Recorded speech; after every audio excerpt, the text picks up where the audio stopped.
What has to be done to break the cycle of police violence? And does the verdict in the Derek Chauvin case and the other officers, does that contribute to breaking this cycle? Right. It chips away at breaking the cycle. It doesn't break the cycle. So sometimes something is necessary but insufficient to solve a problem, right? You're gonna make a cake, you need flour, but if all you got is flour, you don't have a cake, right? And so we need to win these cases. One thing we do know is that juries are ready to say this violates the law, we're gonna find so.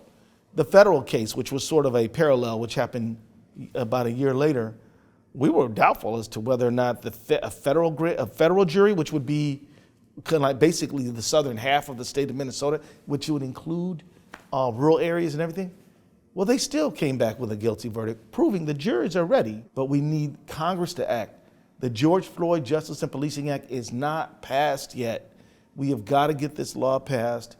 It is critical, not only in the specifics, but in the meaning of Congress saying, we're turning the page on an old bad practice. There was a poll that came out after the verdict in Derek Chauvin's case.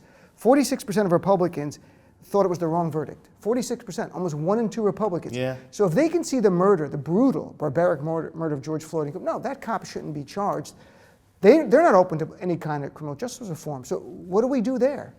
Well, you're right. That is somewhat concerning, but then maybe 54 believe that there should be. Right. So my point is, I think there is a national consensus for real change. And then, interestingly enough, during January 6th, you had police officers being brutally harmed. Several die as a result, and they're outraged by that. So, I think that there is a universal recognition that we cannot allow arbitrary violence by state actors. So the Fourth Amendment, if it means anything, there shall be no unreasonable search and seizure. If it means something, here's what it means. It means the state actors cannot use arbitrary force to take your stuff or hurt you. The government can't act arbitrarily violent towards you. And I think that even the most conservative Republican would have to agree that that is a core constitutional principle. When you introduce things like race, class, and party, and city versus rural, their minds, things get blurry, but I think that if you boil it down to what is actually happening there, it's state violence.